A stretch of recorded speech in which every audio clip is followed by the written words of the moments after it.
Another disappointing outing by the Panthers leads the Storm to taking a 5-1 home victory. A fairly back-and-forth game. The goal scorers for Mancheseter were Jesper Ohrvall, Joe Hazeldine, Zack Hermann, Stephen Johnson, and Tyson Fawcett. The lone goal for the Panthers was scored by Welychka. The Panthers dominated the shot clock, with 46 shots on goal. But few were of real danger. Also winning the majority of face-offs and having the majority of possession. Special teams were also an issue for the Panthers, failing to convert on 3 power play opportunities. The Storm managed to find goals through 5 different players, with Levine also outstanding between the pipes. Jesper Ohrvall got the scoring started for the Storm, with a nice breakaway goal.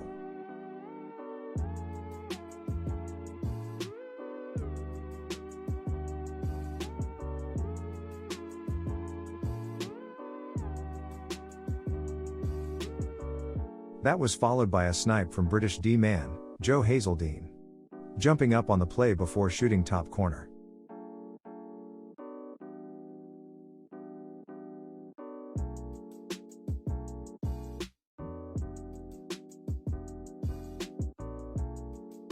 The Panthers answered back through Welychka to keep them in the game, skating down the middle of the ice before taking a wicked wrist shot.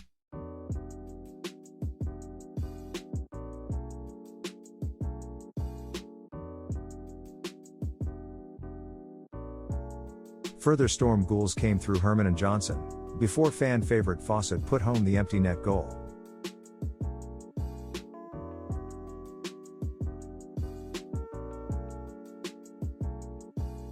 After the game, Panthers head coach Gary Graham said, "We were short some key guys. We have been dealing with that a lot so far this season. We had 16 new players this year, and we're retrying to find chemistry. So we have had some challenges this week." It was a tough night for the Nottingham Panthers on Saturday, as they face off against rivals Coventry Blaze, in league action. The Blaze managed to get 6 goals past Jack Barry and Alex DeBow. The goal scorers being Colton Yellowhorn, Marley Quince with a pair, Jack Billings, Mitch Cook, and Peytonn Franti. The lone goal scorer for the Panthers was Mike Hammond, who scored on a penalty shot to deny Hulsa the shutout. The stats reflect what fans saw, with the Panthers losing in every category. Although Coventry played a good game, I think it was more that the Panthers played a really poor game. Special teams were not good, conceding 3 goals on the power play, and only a 40% success rate on the penalty kill. Between Jack Barry, and later in the game Alex DeBow, they managed a combined 78.57 save percentage, allowing 6 goals on just 28 shots. Colton Yellowhorn got the scoring started on the power play, shooting home a rebound, after a halberd wrist shot goes wide. Barry got a piece of it, just not enough.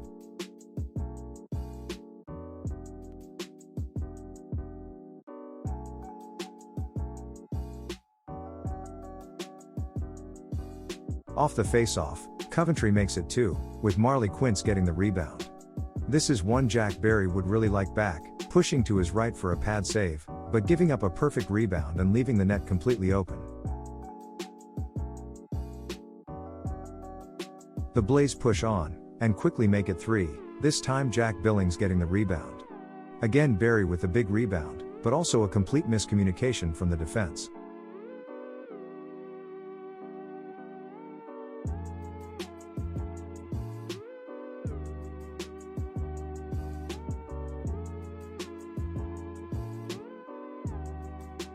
Both teams then went close, both finding the pipe on shots.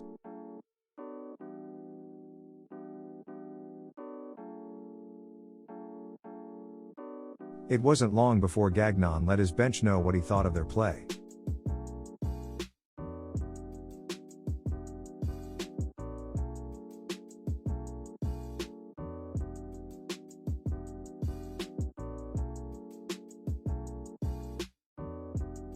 Sadly it didn't help. After further goals from Cook and Quince, Franti made it 6 on the night for the Blaze, with a nice shot on the power play.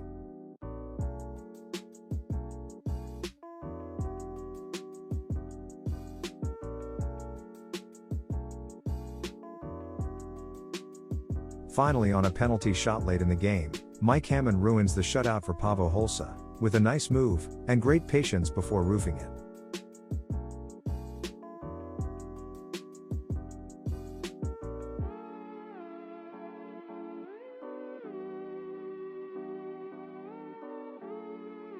After the game, Panthers head coach Gary Graham said, "Right now, it's very hard for our club to get anything going, because we don't have an identity. During exhibition, I thought we were good defensively, but we had trouble scoring. We have worked on scoring, but now defensively we are bad. We are having a hard time finding what works for our group right now." A really tight game between the Flyers and Giants left many fans on the edge of their seat all night, as the Giants peppered the Flyers' net with shots. Goals from Rhys Cochran, Chad Butcher, and Scott Conway made for a spectacular game that required overtime to decide. The Giants put a massive 58 shots on goal against Owen, who was surely man of the match. The Giants had chance after chance, but Owen denied all game long, putting up an impressive 96.55 save percentage despite the loss. The Giants had 4 power play opportunities, converting on 1 in overtime. Jackson Whistle had a quiet night, making 15 saves on 16 shots. Rhys Cochran opened the scoring early, taking a shot from the blue line. It's good to see homegrown talent getting on the score sheet. And this was Cochran's first professional goal.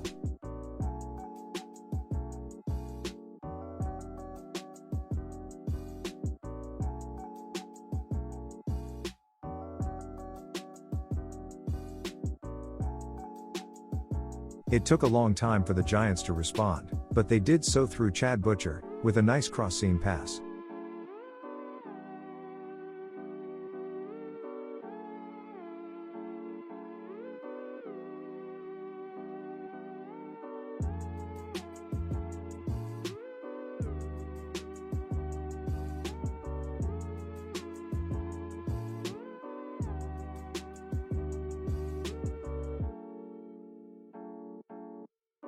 It took overtime to settle the matter, after Cameron took an undisciplined penalty in the offensive zone. On the power play, Scott Conway took a massive slap shot from the blue line to take 2 points in the Challenge Cup.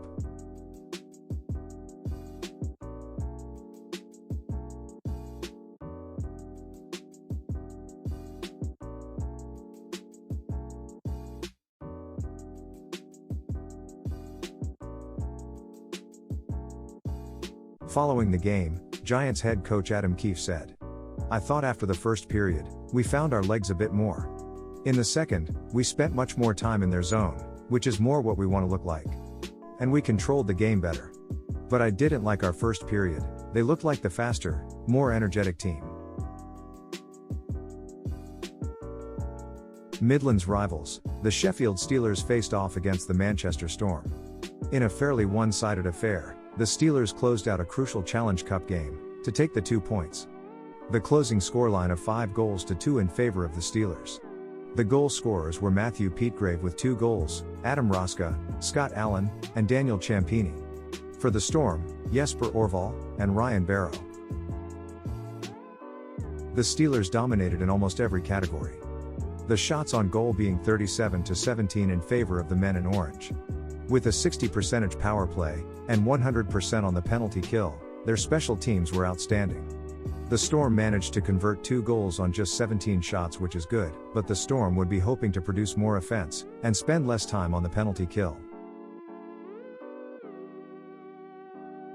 Matt Peatgrave, likely the most impressive player so far this season, opened the Steelers' account with an incredible slap shot from the dots.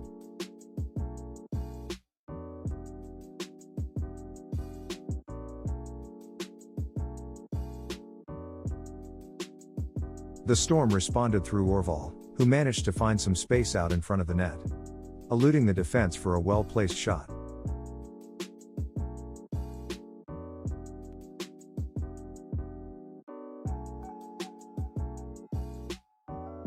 Later in the game, Peatgrave managed to get his second goal of the night to make it 3-1. The big defenseman camped out on front of the net looking to provide a screen, was left unchecked, before roofing a nice shot past Levine.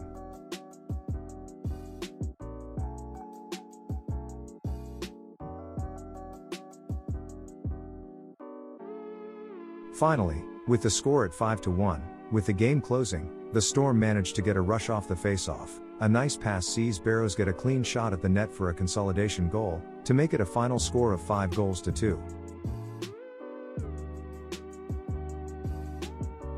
Following the game, the Sheffield Steelers head coach Aaron Fox said, "That is a lot closer to what we want our team to be. I didn't love our last 20, but I won't nitpick. But I loved our compete, in the first 40 especially. We created a lot of offense, and our special teams were outstanding." Scottish rivals face off in Challenge Cup action. The Glasgow clan welcomed the Dundee Stars to Braehead Arena. The final score going the way of the visitors, with 3-1 for Dundee. Hugo Reinhardt netted a pair, along with Elijah Barriga for the visitors. Nolan Laporte the hero in Glasgow, getting them on the board. Although dominating possession, with 33 shots, and 44 face-off wins, the clan just couldn't find the back of the net. Laporte led the way with 8 shots on goal, with Roy, Jones and Waltz each getting 4 pucks on the net. Again Stephen Dixon, and Steve McParlin dominated in the dots. It was a tough outing for the home side's special teams. Failing on 5 power play opportunities, and putting up a disappointing 50% success rate on the penalty kill.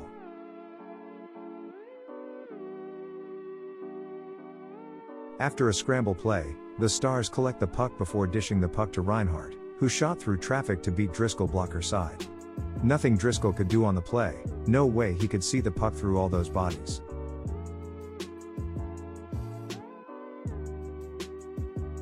Svensson was great all night. The Stars got things going on the power play, some nice passing play, before Reinhardt gets his second on the board in close.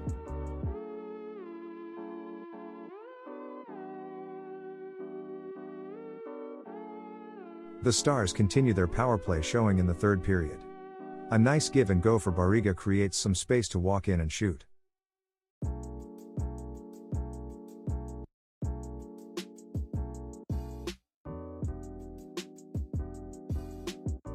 Finally Laporte gets his goal, a nice turnover in the offensive zone, sees him on a breakaway, opting to shoot far side, to get the clan on the board.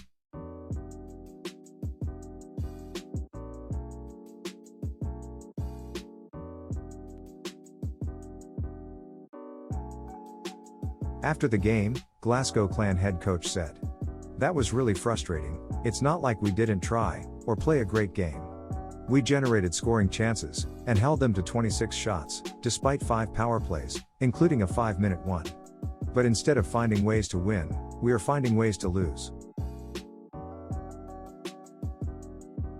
On Saturday night, the Guilford Flame stunned the home crowd in Cardiff, with a 3-1 victory over the Welsh side. The Flames' goal scorers being Daniel Tedesco, Robert Lahovich, and Ian McNulty. The lone scorer for the Devils being Jake Kugler. The Flames' special teams on the road came up big, scoring a power play goal, and having a perfect penalty kill record, denying the Devils on 4 occasions. Berman was outstanding between the pipes. 30 saves on the night, with a 96.77 save percentage. The Devils did a good job keeping shots to a minimum, only allowing 22 shots on Kozin. Daniel Tedesco opened the scoring for the Flames, walking in from the dots before placing a perfect shot, blocker side on Kozin. His first goal of the season.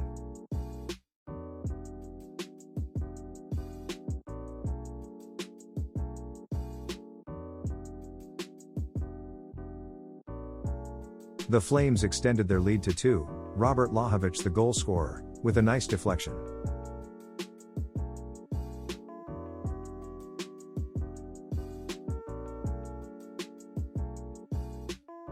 The Devils answered back in the third, Thompson carrying the puck through the neutral zone and into the offensive zone, before a nice drop pass back to Jake Koffler, who sniped it to make it a 1-goal game.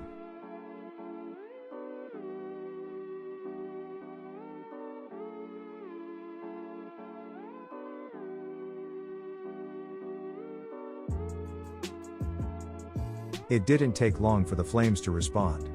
This time on the power play. After some good movement of the puck, it came to Ian McNulty for the one-timer to close out the game.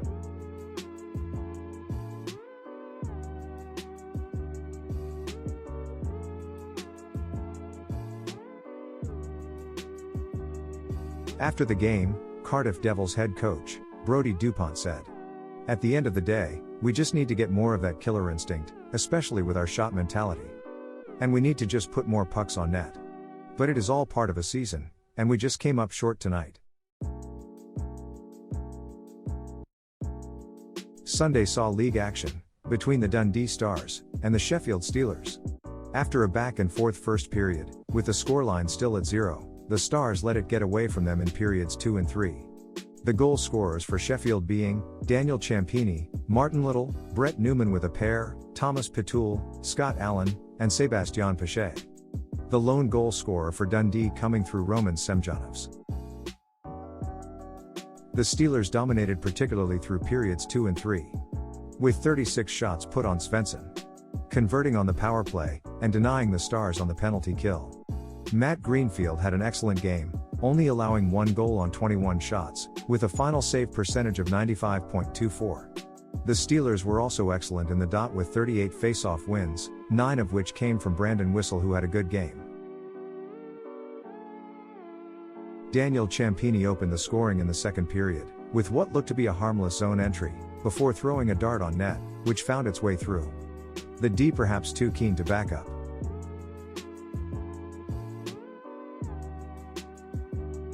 Roman Semjonovs broke into the zone, with a 3-on-2, before opting to shoot himself to tie the game up at once.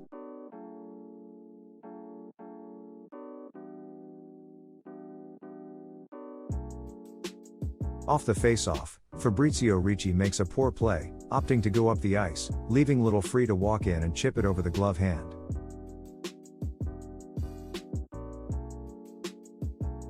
A breakdown in coverage left Newman all alone in front of the net, to put home his first of the night.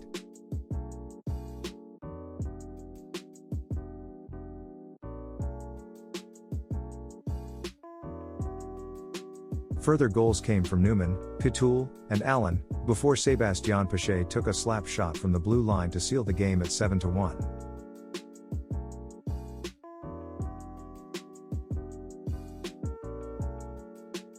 Following the game, Sheffield Steelers head coach Aaron Fox said, "I liked our game. I think we were a bit slow in the first period, a bit sloppy. But we got better as the game went on. But there is no easy game in this league, and you have to be ready to bring it." On Sunday night, the Coventry Blaze looked to close out a 4-point weekend at home, as the Cardiff Devils were in town. Coventry dominated the game, although the Devils really pushed back in the third period. The Blaze bent but never broke. The goal scorers for Coventry were Roddick Veasley, Peytonn Franti, Jack Billings, and the empty net goal by Tanner Lishkinski. The lone goal from the Devils coming from Marcus Crawford. Coventry were ahead in all categories other than saves, although Hulse could only save what the Devils shot, which was just 21 shots through 60 minutes. Hulse saving all but 1.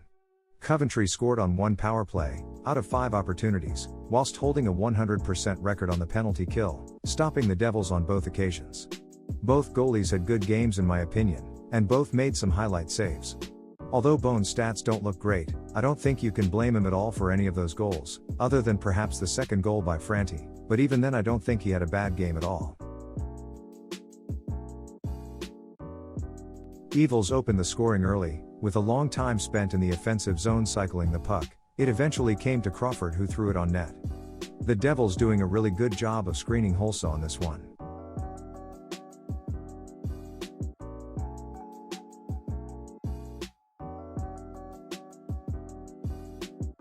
The Blaze evened things up on the power play, Veasley with a perfect wrist shot, walking in from the dots, and sniping at blocker side.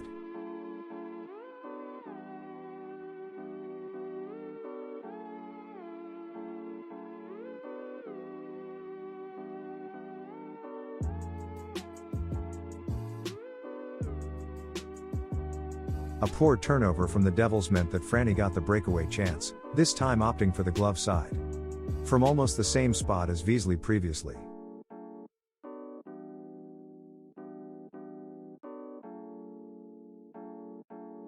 In the second, Blaze extend their lead, with an incredible cross-ice pass that found Billings in space, who was able to capitalize.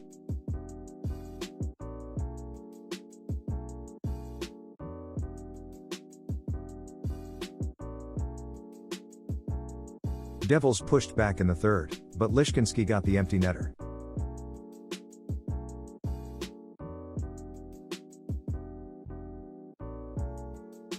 After the game, Coventry Blaze head coach Danny Stewart said, "I am delighted that we found a way to get the points.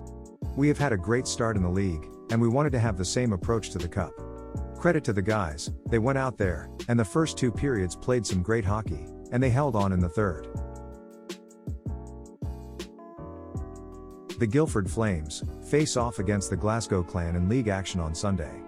A tightly contested game with a couple former Flames returning to the building, this time in clan colours, being County and Dunbar. The game ended 2-1 in favour of the Flames. After a late goal sealed it. The goal scorers for the Flames were Sam Markland and Ian McNulty, whilst John Dunbar got a goal on his return to the Spectrum. The Flames managed to amass 44 shots on goal. Notably Lalonde and Tate, both getting 6 shots on goal. Special teams were good for the Flames. On the Clan's side, Zack Driscoll had an excellent game, making 42 saves. They were good on in the dots with 36 face-off wins, with Stephen Dixon impressively winning 16 of them. Sam Markland got the scoring going in period 2. An absolute dart of a shot on the power play.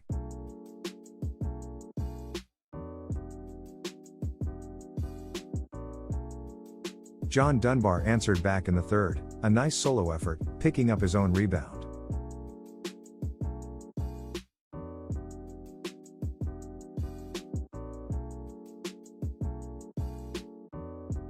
The Flames pushed, but Driscoll shut the door.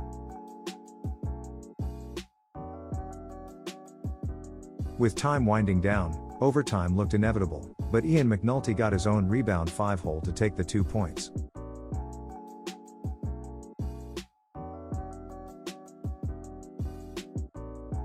After the game, Guilford Flames head coach Paul Dixon said, "It was a tough game for us. We spoke about it before the game, we needed to start on time, coming down from last night. I thought overall for 60 minutes, I was happy with the performance. It was a really tough game, end to end, and I was happy to just get that last goal with about 30 seconds to go.